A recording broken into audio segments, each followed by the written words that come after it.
কইনা ধৰা বিদায়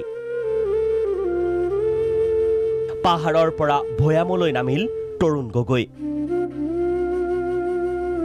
মিনিষ্টাৰ্ছ কলনী গগৈৰ নতুন ঠিকনা কইনা ধৰাক মুখ্যমন্ত্ৰীৰ আবাস কৰাৰ আহ্বান গগৈৰ সুদীৰ্ঘ 17 বছৰৰ স্মৃতি বুকুত বান্ধি অৱশেষত কইনা ধৰা এৰিলে প্ৰাক্তন মুখ্যমন্ত্ৰী তৰুণ গগৈয়ে মুখ্যমন্ত্ৰী ৰূপে 15 বছৰ আৰু বিধায়ক ৰূপে 2 বছৰ কাল কইনা ধৰাত কটোৱা অন্তত শুকুৰবাৰে দুপৰীয়া এখন দলীয় মিটিঙৰ পৰা তৰুণ গগৈ বাহিৰে বাহিৰে উপস্থিত হয়হি দিছপুৰৰ মন্ত্ৰীৰ আৱাসিক এলেকাত এতিয়াৰে পৰা প্ৰাক্তন মুখ্যমন্ত্ৰীগৰাকীৰ নতুন ঠিকনা হ'ল মন্ত্ৰীৰ আৱাসিক এলেকাৰ এই গৃহটো নাম প্ৰসংগ তথা ধৰ্মীয় ৰীতি-নীতিৰ মাজেৰে গৃহপ্ৰৱেশ কৰে সপত্নীক গগৈয়ে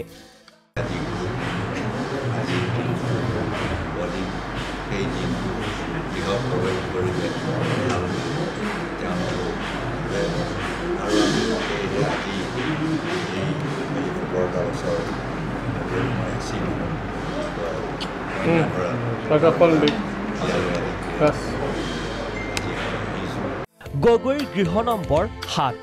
সেয়ে 7 নম্বৰ লাকি বুলি মন্তব্য কৰে গগৈয়ে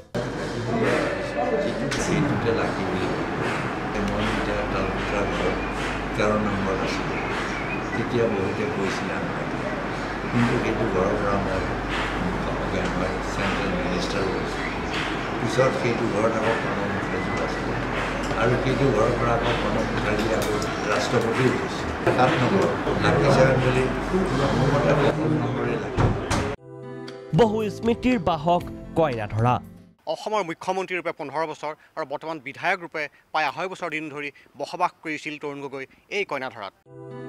কইনা ধৰা এৰি স্মৃতিৰ ৰোমন্থন কৰিবলৈও নেৰিলে প্ৰাক্তন মুখ্যমন্ত্ৰীগৰাকীয়ে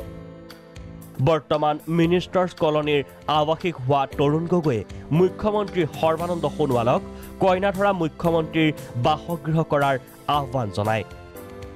ইয়াৰ কাৰণো ব্যাখ্যা কৰে খুদ গগৈয়ে